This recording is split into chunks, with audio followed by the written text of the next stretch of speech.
The Making of a Monster: How Tom Riddle Became Voldemort. He was the golden boy of Hogwarts, wasn't he? The brightest student in the school's history, charming teachers with an easy smile, topping every single exam without breaking a sweat, and seemingly headed for a glittering, almost inevitable future.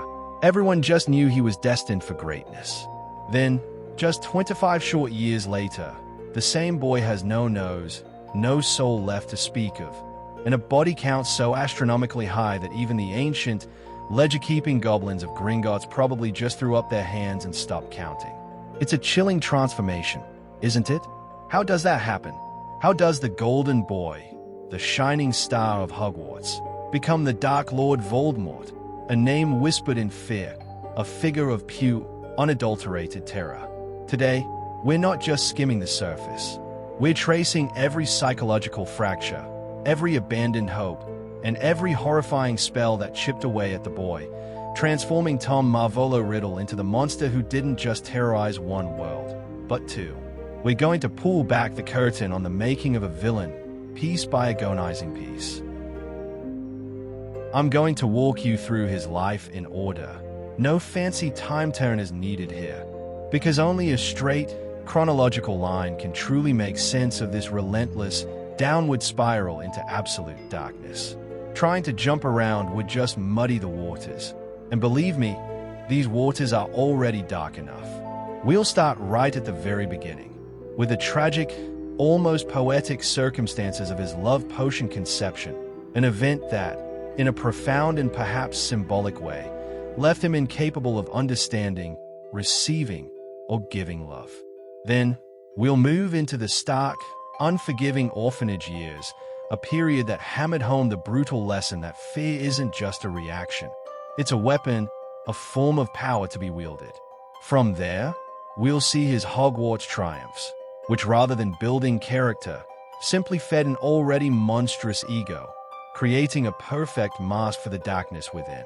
We'll delve into the murders that didn't just end lives but literally split his soul, fragmenting his very essence. And finally, we'll examine the horrifying rituals that melted away his human face, leaving behind a serpentine caricature of a man. So, stick around until the very end. I've got a theory, a pretty compelling one, if I do say so myself, about why the Horcruxes warped his appearance more dramatically than anyone else's, why his physical decay mirrored his spiritual one so perfectly. And I'll drop that right before we wrap things up. It's a detail that, I think, really ties a bow on the whole horrific package. Tom Riddle was born into a world of stark, unforgiving coldness, arriving at Wolves Orphanage, London, on New Year's Eve, 1926. This wasn't a joyous entry. It was a desolate one, for he drew his first breath mere minutes after his mother, Mary P. Gaunt, breathed her last. Imagine that. Your very first moments on Earth are marked by the finality of death, by an absence. It's a beginning steeped in tragedy, a foreshadowing of the emptiness that would define his life. Mary P., a witch from the ancient and pureblood-obsessed Gaunt line, had spent the excruciating final months of her pregnancy utterly alone. Her husband, the wealthy and handsome muggle, Tom Riddle Sr., had walked out the instant the enchantment of the love potion she'd used on him lifted. He'd woken up, as if from a dream, to find himself married to a strange, Gaunt witch he didn't love, carrying his child. He fled, repulsed and probably terrified, leaving Mary P. to face her fate in a muggle orphanage. This abandonment, this raw rejection, imprinted itself on the very fabric of young Tom's existence. He arrived, already rejected by the one man whose name he carried, and already, in a sense, mourning the one woman who might have taught him compassion, who might have offered him the warmth of unconditional love. But she was gone. J.K. Rowling herself has confirmed that a child conceived under the influence of a love potion cannot feel love in the same way everyone else does. It's not a genetic flaw, she clarifies, but a symbolic one. For Tom, however, this symbolism became a chillingly accurate, self-fulfilling prophecy. He was born without that fundamental human capacity, that emotional compass that guides so many of us. He simply couldn't grasp the concept, the power, or the necessity of love. It was a blank space in his emotional landscape, a void that would ultimately be filled by something far darker. The orphanage matron, a woman who had seen countless forgotten children come and go, later recalled him as a funny baby, hardly ever cried.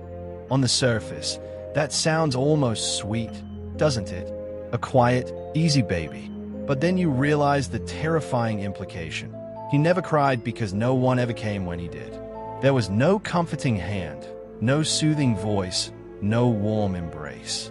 He learned, from his earliest moments, that his distress was inconsequential, that he was utterly alone in his needs. What does that teach a developing mind? It teaches self-reliance to an extreme, a profound distrust of others, and a deep-seated belief that emotions, particularly vulnerability, are useless. By the tender age of 5, this silent, watchful child was already exhibiting disturbing signs. He was moving objects without touching them, a nascent display of his innate magical power. But it wasn't playful. Oh no, he was hanging the toys of other children who annoyed him, who perhaps dared to have something he wanted or simply existed too loudly above their cribs. Like macabre, mobile warnings. He wasn't throwing tantrums like other kids. He didn't scream or stomp his feet. Instead, he watched, he waited. And when the grown-ups turned their backs, the room itself seemed to punish whoever had crossed him. That pattern, silent, meticulous observation followed by disproportionate, often cruel, retaliation, never changed throughout his life. The method remained the same, only the scale got bigger, deadlier, and more devastating. It was the blueprint for the monster he would become. The orphanage wasn't just a place of neglect for Tom. It was his first training ground, a crucible where his nascent dark tendencies were forged into effective weapons. His first killing wasn't a person, not yet, but it was a chilling harbinger of what was to come. It was a rabbit, a small, defenseless creature belonging to another boy named Billy Stubbs. Tom didn't just harm it. He orchestrated a scene designed for maximum terror and control. He lured the animal to the very top of the orphanage roof, a place inaccessible to the other children, and there, he hanged it by its hind legs, leaving it dangling conspicuously. A grotesque trophy, a stark message. It was left for the entire dormitory to find, a silent, horrifying declaration of his power. When confronted about the incident, Tom's response was utterly devoid of remorse, chillingly self-centered. "I can make bad things happen to people who are mean to me," he stated, his voice likely calm, his eyes cold and unwavering. Notice the precise wording there. Not who are mean to animals, or who are cruel, but specifically mean to me. Already, at such a young age, the entire universe revolved around his perceived pain, his sense of injustice. Empathy, that essential human capacity to feel what others feel, was utterly non-existent in him. It was a foreign concept, a weakness. This period also saw the development of his kleptomania and his penchant for collecting trophies. He stole, he terrorized, and he gathered physical proof of his dominance. Early on, it was mundane things, cave tokens he forced other children to give him, stolen trinkets from their meager possessions. Later, chillingly, these would evolve into human teeth, relics of his victims. Anything that proved he had taken something another person valued, something that signified their loss and his gain, became a prized possession. These weren't just random acts. They were calculated assertions of control, affirmations of his burgeoning power. But here's the twist, and it's a crucial one that speaks volumes about his cunning. This same boy, capable of such casual cruelty, also managed to get perfect marks in Sunday school recitation. Why? Because he quickly realized that adults, particularly those in authority, loved a well-spoken, seemingly pious child. He understood that charm could be a powerful form of camouflage, a tool to disarm, to gain trust, to manipulate. He was practicing, perfecting, and weaponizing his charisma. This skill, honed in the drab confines of the orphanage, would later allow him to smile his way straight into a Hogwarts Prefect badge, then into the Slug Club, and eventually into the hearts and minds of half the Ministry of Magic. He was a master of appearances, a wolf in sheep's clothing, long before he ever wore robes. By the time Albus Dumbledore, with his twinkling eyes and keen insight, arrived at the orphanage to deliver Tom's Hogwarts letter, the boy had already learned 3 core, immutable lessons that would guide the rest of his life. First, he learned that love is a weakness. It's an inconvenient, messy emotion that others possess, but he doesn't. He saw it make Merope vulnerable, leading to her death. He saw it make other children cling to their possessions, making them easy targets. He concluded it was a liability. Second, he understood that power is the only currency worth hoarding. Not affection, not friendship, not even knowledge for its own sake, but raw, unadulterated power. It was the ultimate protection, the ultimate means to control his environment and everyone in it. And third, he discovered that if you scare people badly enough, they'll pretend they never saw you. They'll look the other way, they'll acquiesce, they'll even praise you out of sheer terror. This lesson formed the bedrock of his future reign as the Dark Lord, a reign built not on loyalty or respect, but on paralyzing fear. These were the foundational bricks of the monster, laid meticulously during his lonely orphanage years. Hogwarts should have been a place of wonder, a sanctuary where a gifted orphan could finally belong. For Tom Riddle, it was merely the next, larger stage for his performance. The sorting hat barely touched his head before proclaiming Slytherin within 30 seconds. It was a foregone conclusion, a destiny he embraced with chilling enthusiasm. This wasn't just a house, it was a lineage, a validation of his nascent pureblood ideology, and a clear path to power. And so, Tom became the model student, the archetype of academic and social perfection. He was head boy, earned a special award for services to the school, for framing Hagrid, no less, and topped every single class with effortless grace, except, notably, divination, which he dismissed as quackery. He had no patience for ambiguity or subjects that couldn't be mastered through intellect and ruthless application. This disdain for anything beyond his control or understanding was another early warning sign. His charm, honed in the orphanage, reached its peak at Hogwarts. Professor Slughorn, a man easily flattered and prone to collecting talented students, practically adored Tom, inviting him into the exclusive Slug Club. Slughorn, utterly blind to the darkness simmering beneath the surface, saw only potential, brilliance, and impeccable manners. He didn't realize that Tom wasn't interested in social climbing for its own sake. Oh no, Tom was harvesting influential contacts and valuable information with the same methodical precision that other kids collected chocolate frog cards. He asked the right questions. What do you know about Horcruxes, sir? With just enough feigned humility and intellectual curiosity to make a vain teacher feel important, knowledgeable, and indispensable.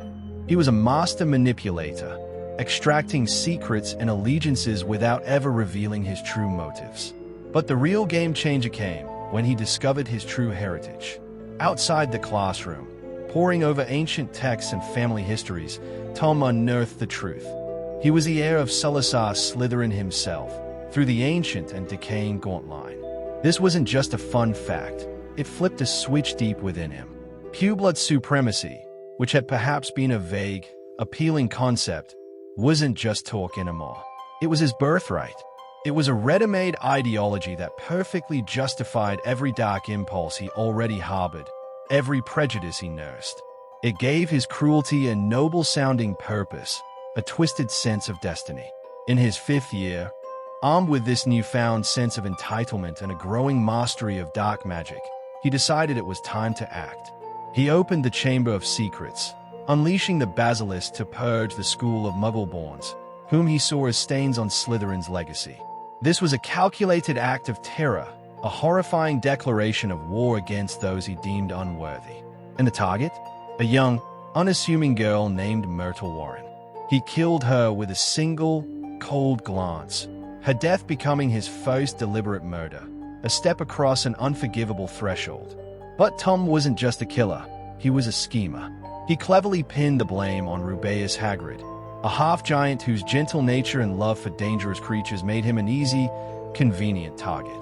The school, desperate to restore order and avoid scandal, rewarded Tom for exposing the so-called culprit. This moment was absolutely pivotal in his development. He learned, unequivocally, that he could commit murder, frame an innocent, and not only escape punishment but be praised for it. It taught him that the world, or at least the adult world around him, was easily fooled, easily manipulated, and ultimately unwilling to confront true evil if it wore a charming face. If the world refused to punish evil, if it actively rewarded his depravity, then why on earth would he ever stop? The answer, for Tom, was simple: he wouldn't. He couldn't. Section 4, The First Crack in the Soul. Tom Riddle didn't merely wish for immortality like some vague, romantic notion. No, he approached it like an engineering problem, a complex magical equation to be solved. He was driven by a profound, almost pathological terror of death, a fear so deeply ingrained that it eclipsed every other human value. He saw death not as a natural end, but as the ultimate weakness, the final humiliation he refused to endure. His intellectual curiosity, usually a positive trait, became twisted when applied to the darkest arts. He obsessively researched ancient magic, delving into forbidden texts that whispered of ways to cheat death. And then, he overheard it, the term Horcrux. It was a concept so abhorrent, so vile, that most witches and wizards wouldn't even dare to speak its name, let alone understand its mechanics. But Tom, with his singular focus and utter lack of moral compass, figured it out. He learned that a Horcrux meant splitting the soul, tearing it apart through the ultimate act of evil, murder. And he decided, with cold, calculated precision, that 7 was the most powerful, most magically significant number for such an endeavor. 7 pieces of his soul, scattered and hidden, ensuring his eternal existence. His first foray into this unimaginable darkness came at the tender age of 16. He traveled to the sleepy Muggle village of Little Hangleton, the very place his hated father resided.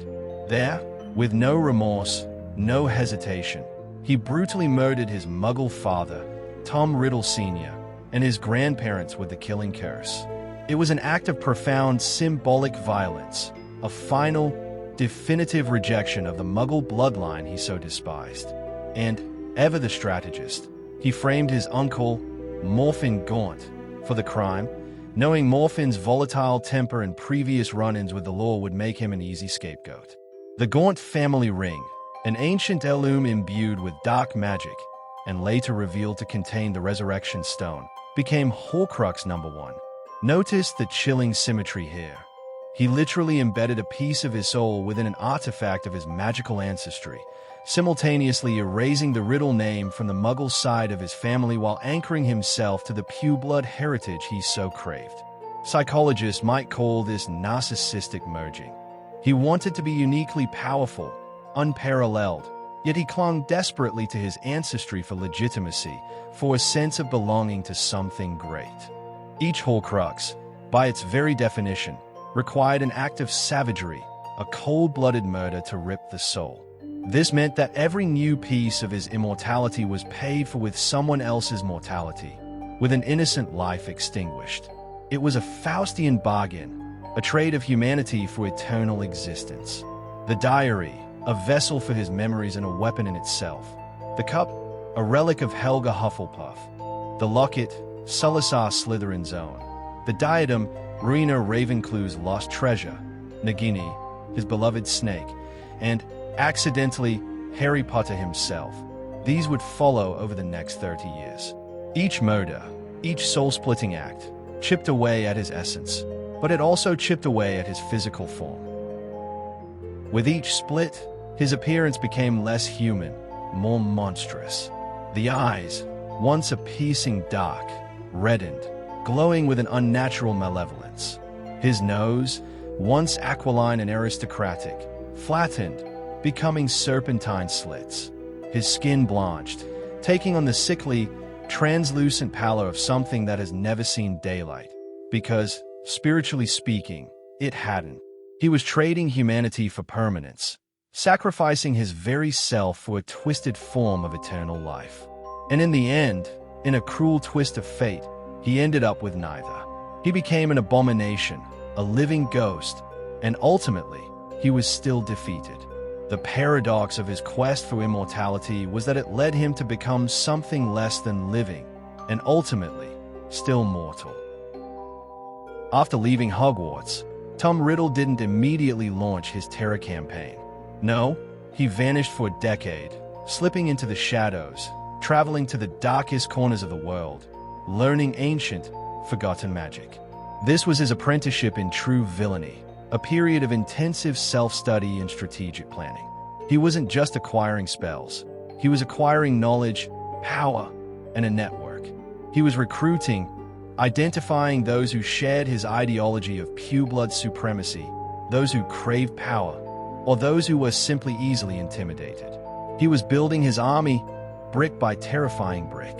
When he finally re-emerged, he didn't do so as Tom Riddle. That name, tied to his Muggle father and his orphanage past, was anathema to him. He shed it with contempt, crafting a new identity, one that was both a declaration and a threat: Lord Voldemort. It was an anagram of his birth name, a deliberate act of self-creation that literally wiped his middle name, Marvolo, a nod to his Gaunt heritage, from his public identity, and left no trace of the despised Muggle father. It was a symbolic rebirth, a complete rejection of his past, and an assertion of his new, terrifying persona. His followers, the nascent Death Eaters, didn't sign contracts or pledge allegiance with a handshake. They branded their arms with the Dark Mark, a skull with a serpent emerging from its mouth, a permanent, searing symbol of their enslavement. They learned quickly that betrayal wasn't just met with punishment. It meant death, not just for them, but for their entire families. This was a regime built entirely on terror, on absolute obedience enforced by the most brutal consequences. Voldemort targeted those who stood against his vision: blood traitors, Muggle-borns, and anyone who dared to question his authority. But his cruelty wasn't limited to his enemies. He also targeted his own followers when they failed, or even when they simply displeased him. Why? Because fear works best when it's random, when no one feels truly safe, not even those closest to the leader. It kept everyone on edge, constantly striving to prove their loyalty, constantly terrified of becoming the next example. The Ministry of Magic, once a bastion of order, became so thoroughly compromised by his influence and infiltration that by 1970, the wizarding world was effectively plunged into a civil war. Voldemort wasn't just fighting battles, he was dismantling institutions, eroding trust, and sowing chaos.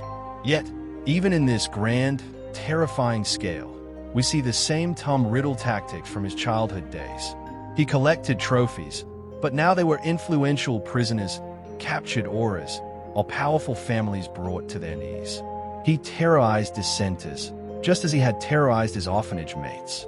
And he never, ever admitted weakness. He never showed vulnerability. He cultivated an image of invincibility, a force of nature. His personal life, if you could even call it that, was as stark and devoid of warmth as his soul. He didn't drink wine. He didn't throw lavish parties. He didn't indulge in any of the human pleasures. He didn't even seem to sleep. He simply plotted, schemed, and killed. The only thing approaching affection was the way he would stroke Nagini's head, his monstrous snake companion. And even that, we now know, was purely utilitarian. She wasn't a pet. She was a Horcrux, a vital anchor to his fragmented soul. Love was still utterly missing from the equation, and power, the only thing he truly understood, had become a drug that required ever larger, ever more brutal doses to satisfy his insatiable craving. Hey, if you're finding this deep dive into the twisted mind of Tom Riddle as fascinating and maybe a little terrifying as I am, please do me a favor and tap that like button. It tells the YouTube algorithm that people want psychology and complex character analysis, not just pew-pew-one fights. And while you're at it, subscribe for more lore breakdowns and historical deep dives into the wizarding world. And seriously, drop a comment below. Which Horcrux do you think messed him up the most, physically or psychologically? I'm genuinely curious to hear your theories. October 31st, 1981. Halloween, a night traditionally associated with ghosts and ghouls. But for the wizarding world, it became a night of unimaginable horror and a miraculous reprieve. Lord Voldemort, at the height of his power, walked into a small, unassuming house in Godric's Hollow. He wasn't there by chance. He was guided by a prophecy, a cryptic pronouncement that pointed him towards a toddler, Harry Potter, as his ultimate undoing. His arrogance, his belief in his own invincibility, led him to dismiss the prophecy's true meaning, to fixate on the literal interpretation, and to make the gravest mistake of his long, dark life. He burst into the Potter home, a whirlwind of dark magic and cold fury. James Potter, Harry's father, faced him with courage, but was killed instantly, a mere obstacle to be removed. Then came Lily Potter. Voldemort, surprisingly, offered her a chance to live. Not out of compassion, of course, but because a Death Eater, Severus Snape, had begged him to spare her, owing him a favor. But Lily, driven by the purest form of love, refused to step aside. She stood between Voldemort and her infant son, offering herself as a shield. And when she refused to move, he killed her too. That act, that ultimate sacrifice of a mother's love, created ancient blood magic, a protection so profound, so powerful, that Voldemort, in his disdain for anything he couldn't control or understand, had never bothered to study it. Love, the one force he dismissed as weakness, became his undoing. The rebounding killing curse, fueled by Lily's sacrificial protection, obliterated his physical body. It was a moment of profound cosmic irony. The man obsessed with immortality was reduced to less than a ghost, a mere wraith. And in a cruel twist of fate, the curse also split his already fractured soul again, accidentally anchoring a tiny, vulnerable shard into the only living thing in the room, the infant Harry Potter. For the next 10 years, he existed as a parasitic spirit, a grotesque shadow clinging to the edges of life. He was less than human, less than a ghost, a truly pathetic existence. Imagine the humiliation, the sheer existential bankruptcy of it all. The all-powerful Dark Lord, reduced to possessing rodents and desperate to feed off the life force of others. This wasn't just a defeat, it was a cosmic joke at his expense. Yet, even as a wraith, stripped of his power and dignity, he kept plotting.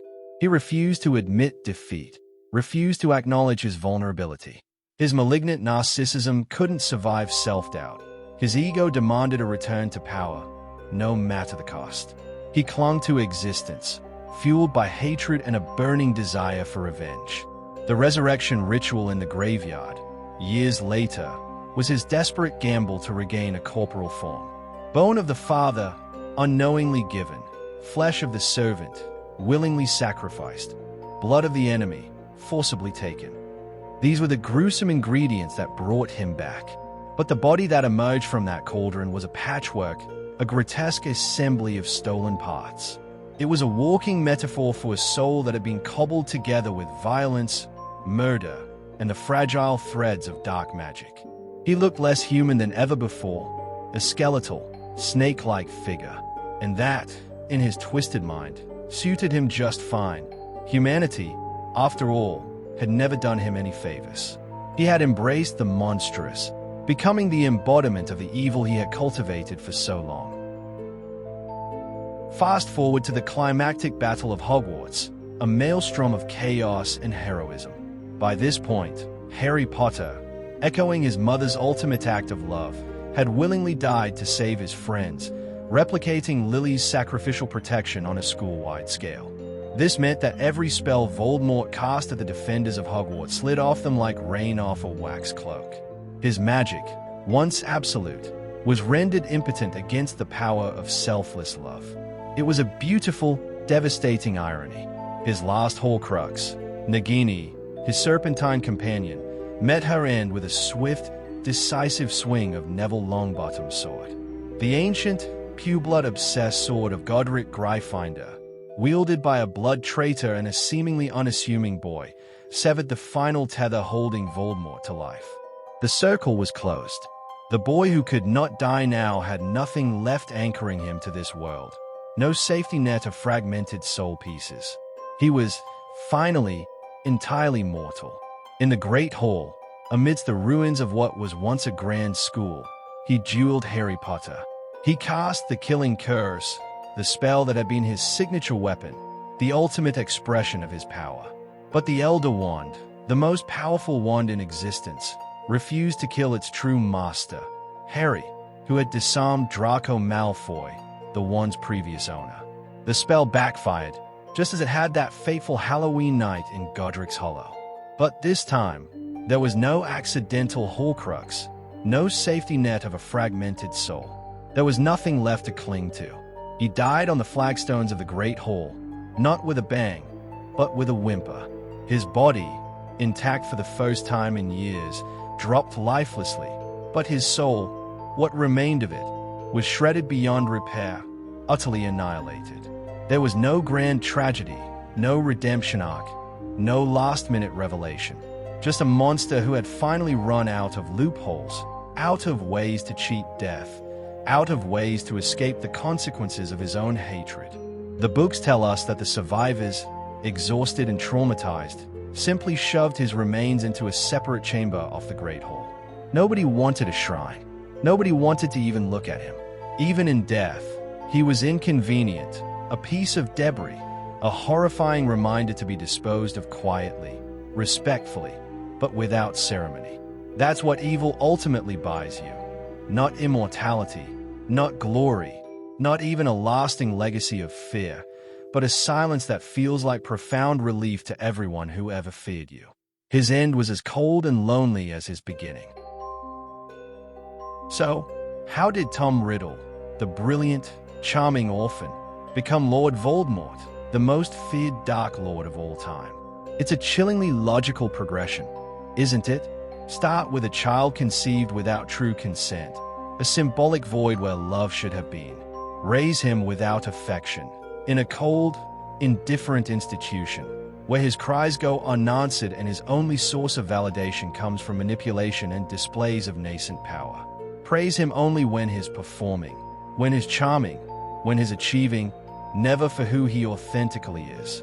Add a worldview that sees people not as individuals with inherent worth, but as tools, expendable pawns to be used and discarded in his relentless pursuit of dominance. Give him a brain sharp enough, cunning enough, to weaponize magic, to twist its very essence into instruments of control and destruction. Infuse him with a pathological terror of dying, a fear so profound that it eclipses every other human value, every shred of morality.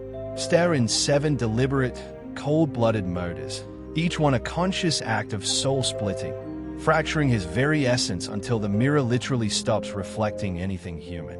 His physical decay wasn't just a side effect, it was an outward manifestation of his internal desolation. The result is a man who looks like a snake, who rules through absolute terror, and who ultimately dies alone, his body unmourned, his soul beyond repair, because no one, not a single soul, ever loved him enough to risk their life for his. He was isolated by his own choices, a prisoner of his own hatred. And perhaps the scariest part of this entire story, every single step, every act of cruelty, every calculated manipulation, made perfect, chilling sense to him. He genuinely believed he was optimizing for survival and supremacy, making rational choices in a world he perceived as hostile and weak. He didn't see himself as evil. He saw himself as inevitable. If you take nothing else from this incredibly dark, incredibly intricate story, remember this: the absence of love doesn't just make a person lonely or sad. In the right, or perhaps the wrong circumstances, it can make them lethal. It can create a void that consumes everything, leaving only a monster behind. Thanks for watching and delving into the depths of this character with me. If you learned something new, if this made you think, please smash that like button, subscribe for weekly deep dives into the lore of your favorite stories, and comment below which stage of Tom Riddle's life creeps you out the most. I can't wait to read your thoughts.